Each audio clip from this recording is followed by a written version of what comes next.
it's Pastor Don. God bless you. Welcome to WW Wisdom Wednesday. WW Wisdom Wednesday. Do me a favor. Do me a gigantic favor. Like and share. Tag somebody.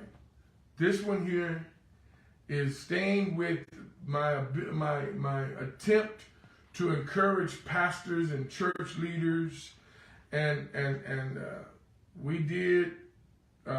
we've been talking about the rod, the staff, and some other things, and I would go into another element of leading sheep, but God just arrested my spirit and said tonight to talk to you about just encouraging you. And now listen, check this out.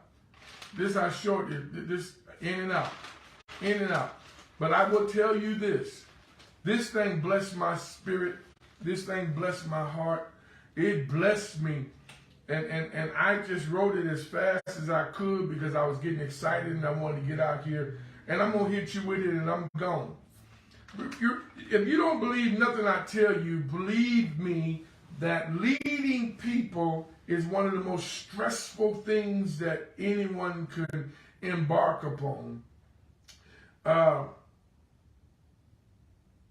When our security business was in its peak, it was doing phenomenal. We had 100 and some odd employees.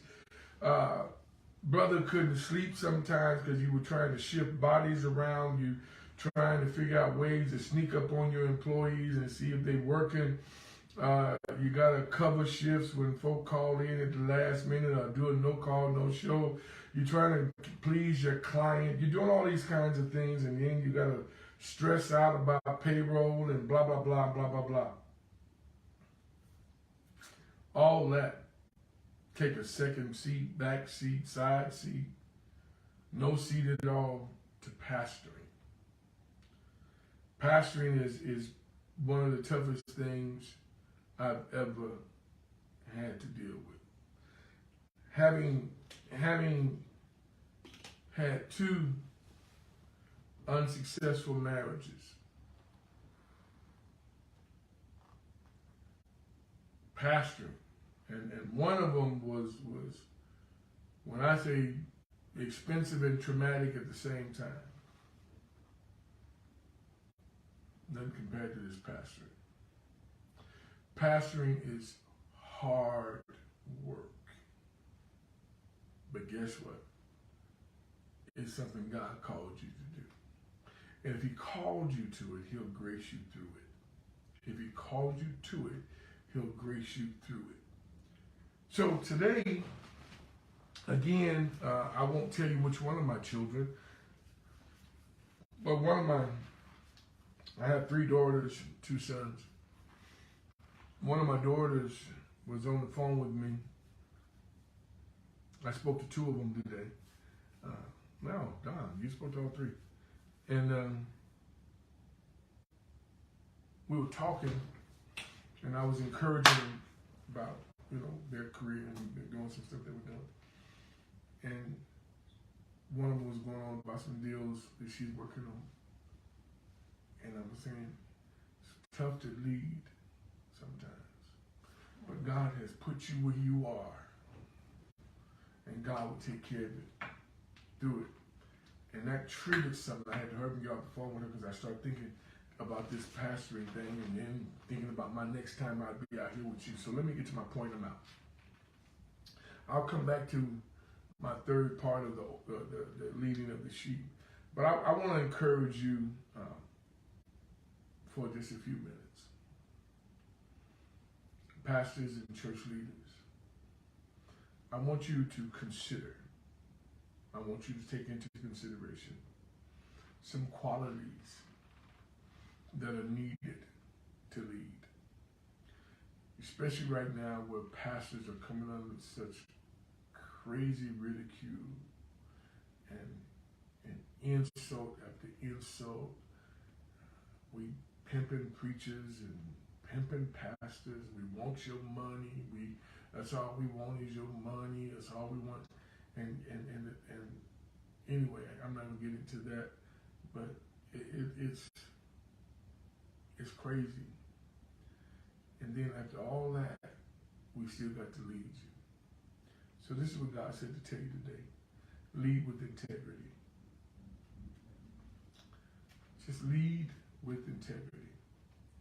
Lead with love. Lead with reliability. Lead with responsibility. Lead with accountability. And lead with portability. Integrity, love, reliability, responsibility, accountability, and portability. Portability is like a porta potty. It goes from place to place to place. Lead with that ability so that when the people leave you, you deposited something in their spirit, man, that they can go and take to their homes, to their jobs. Accountability. Know that you're not only accountable to God, but we're accountable to those people that we lead. I'm working backwards. Responsibility.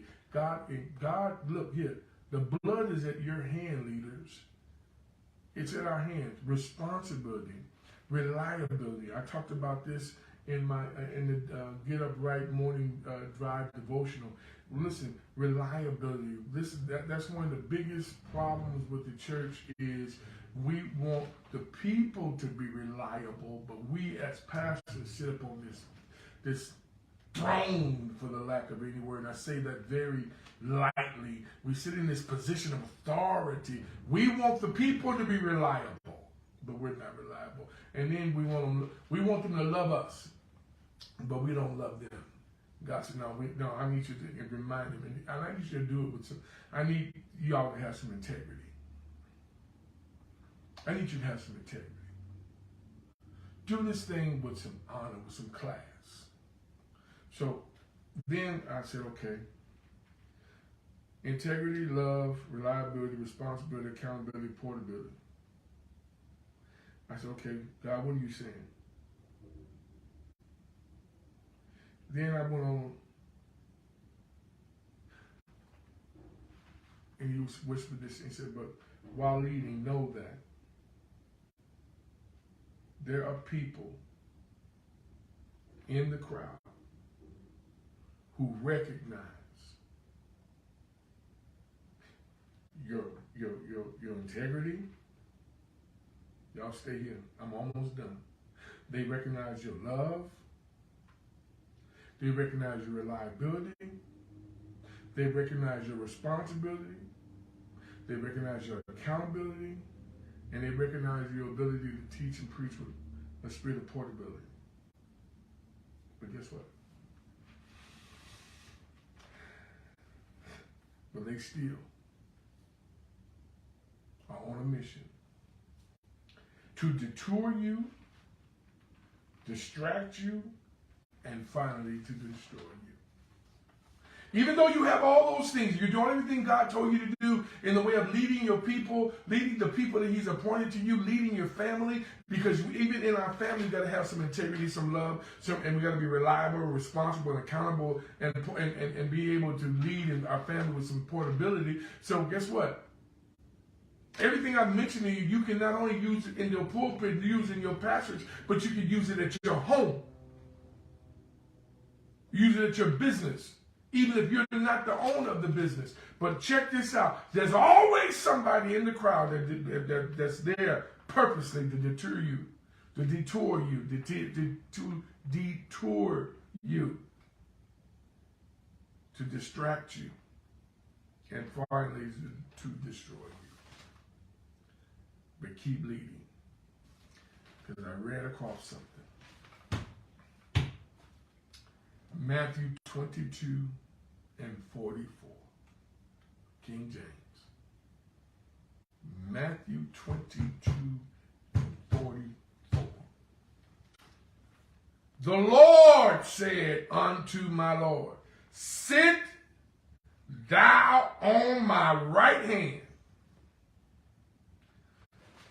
till I make thine enemies thy footstool. What you say? There's 2 words, 3 words I want to pull out of here. The word till, make enemies. Till, and the word make, and finally the word enemies. He said, I need you to stay here till. It may not happen overnight, may not happen in a few minutes, may not happen this year, but I need you to stay right here till. And look at this.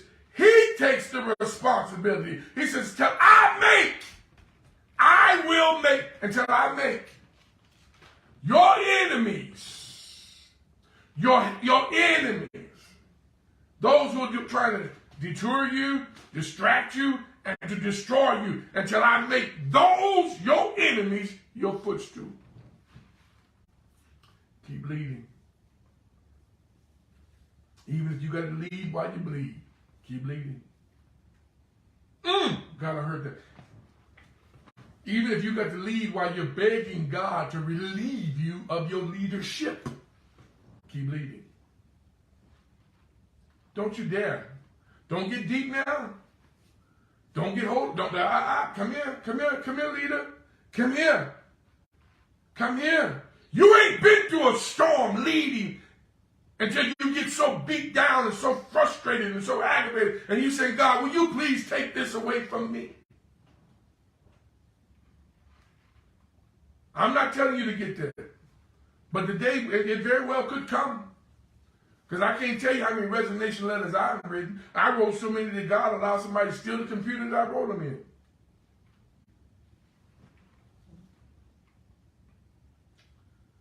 Lead them. Even while you're bleeding, while you're asking, can you leave them? Even when you're broken, lead them. While you're bleeding, asking for relief from them, and you're broken. But watch this. Your breakthrough is soon to come. Don't give up. Not even on you. All right? I pray God this helps you, because He sure did help me. I needed this one. I don't know about nobody else, but I needed this one. All right, y'all. God bless you. Have a phenomenal evening. Peace.